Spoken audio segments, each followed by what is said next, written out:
An AI factory is specialized infrastructure that is designed to take care of the entire AI lifecycle. So that would include anything from training and fine-tuning models to working on data pipelines and how you get that information out.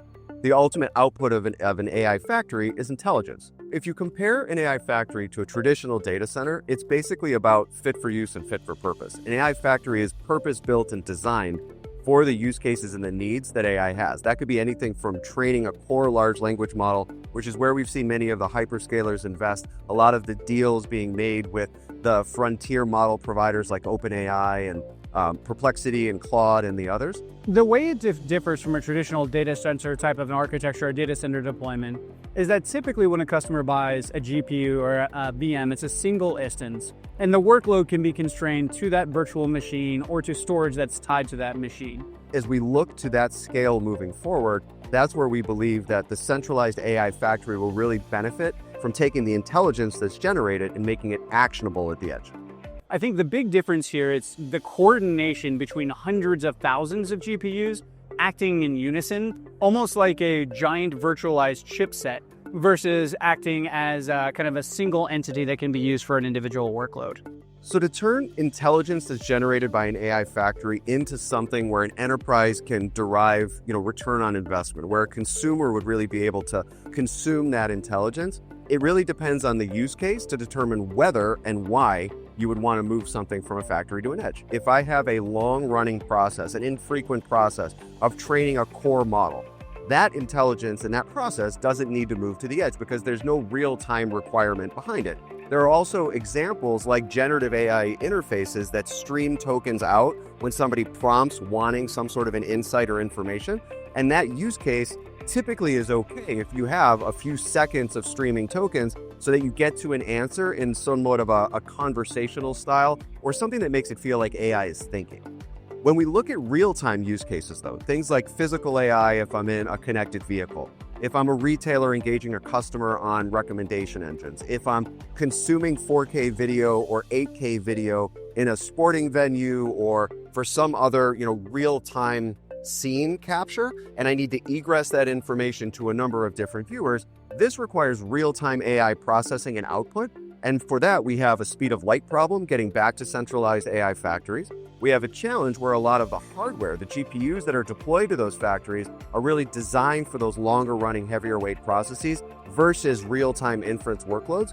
And then the other problem would be just how many steps, how many tools need to be used, how am I going to be providing that information to my customer? And am I able to get them instantaneous results that I then enrich over time?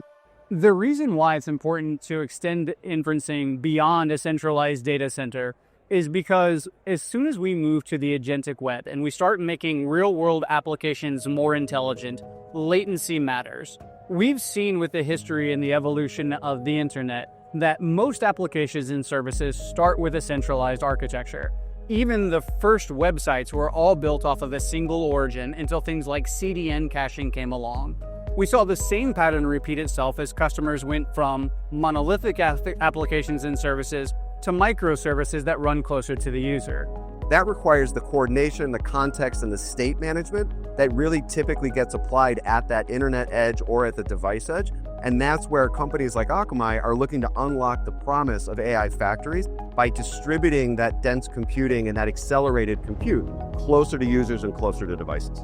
What we're going to see with inferencing is the same historical paradigm where something that started very centralized and local is going to need to be pushed to the customer in order to be able to reduce latency and provide a better overall customer experience. So if you think about today's modern web experience, it's kind of very similar to the web experience that we've had for the last few decades, where you navigate to a site, you point, you click, data is returned, and it's a very static transactional type experience. What happens when you start moving intelligence and inference to the edge is you've enabled an entire new world of applications, experiences that are highly conversational, that are highly personalized, that are multimodal and span between video and audio, and that are almost rendered dynamically for the user based off of their personal experience. And what you get is a much more highly curated, highly cultivated, highly personalized edge web experience. One of the unique advantages of what we've announced with NVIDIA in bringing their RTX 6000 Pros into our environment, along with their enterprise software capabilities, is that it allows Akamai to combine the right architecture of a distributed and kind of layered compute model with the right infrastructure in order to enable the experience that we're trying to create. So for example, NVIDIA today creates the H100s and the GB200s, which are great types of GPU instances to run inside of a centralized AI factory.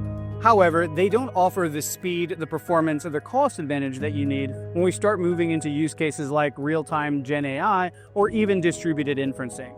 So the combination of these specific softwares and services, along with the hardware that's NVIDIA is bringing to the table and Akamai's distributed network, really creates a framework for this next generation of real-time agentic web services. When we look at how people are consuming the intelligence that AI factories are creating today, we're seeing some great examples of conversational interfaces, AI for security, different things where we are able to take the data that a company has that's proprietary to it, the models that they're training, and then apply that for use cases that up until this point really required that intelligence in that training phase.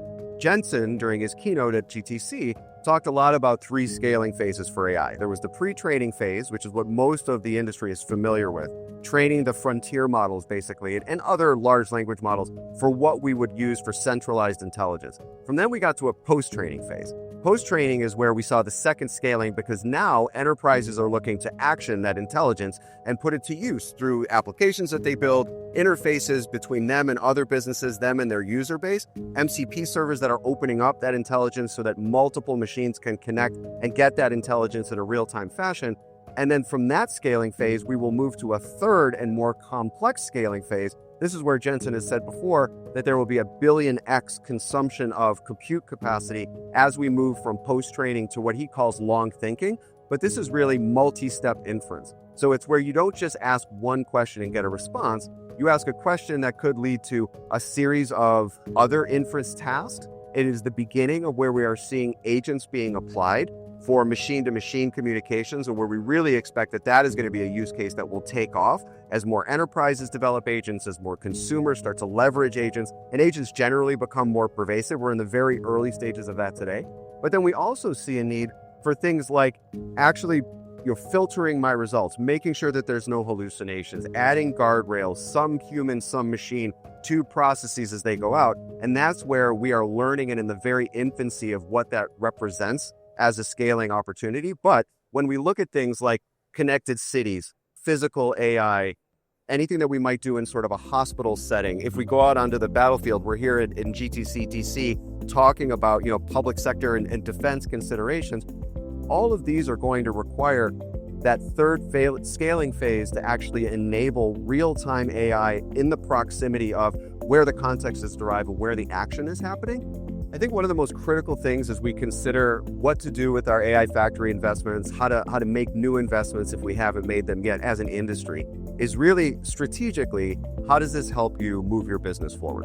So there's a lot of use cases that Jensen went over on the main stage, where the use cases for a lot of what the industry is currently building upon are very much centralized use cases, are things where you don't need that immediacy and you don't need to scale out. But scaling out and scaling across are things that Jensen started to talk about on his main stage yesterday. And that's where we see if your use case requires real-time engagement in any sort of a capacity, it could be direct user engagement, increasingly it'll be machine-to-machine engagement, then you need to start planning for understanding how you're going to get the data into your centralized AI factory, then how and where you'll distribute it, and where you need to be applying things like data pipeline security, model interface security, prompt protections, ensuring that ultimately as I scale, I understand who is engaging with my AI, who is able to add data that it might learn from, who is extracting what from it. And that, to me, is what is going to fuel an entire industry and growth across the enterprise segment, because we're in the infancy today of experimenting with AI. But I think the industry at large is really starting to see the potential. With the Nokia investment from a telecom communication and mobile, with Akamai's announcement that we made together with NVIDIA about moving AI factories and that intelligence out to the edge to make it really actionable for enterprises, the next thing that we really want to start driving awareness of across the industry is going to be, how do you consider those killer use cases and those killer applications where real time really matters, and help you to make the requisite architectural investments and architectural advances, so that when the time is right for you to extend your AI to your users, you've got a plan for how to invest from core to edge and how to scale your business in the most cost-effective, secure, but ultimately revenue-generating capacity for your enterprise. We're just getting started. The last 5 years were about model training. How can I scale in order to be able to handle these really large models and these really large workloads? That need gave birth to the things like AI factories. It forced us to think about clusters at scale. It forced us to think about how do we maximize and optimize throughput. It required us to focus on big. What's coming next is, how do we bring intelligence at scale with low latency? And we think that's really the next evolution of the web.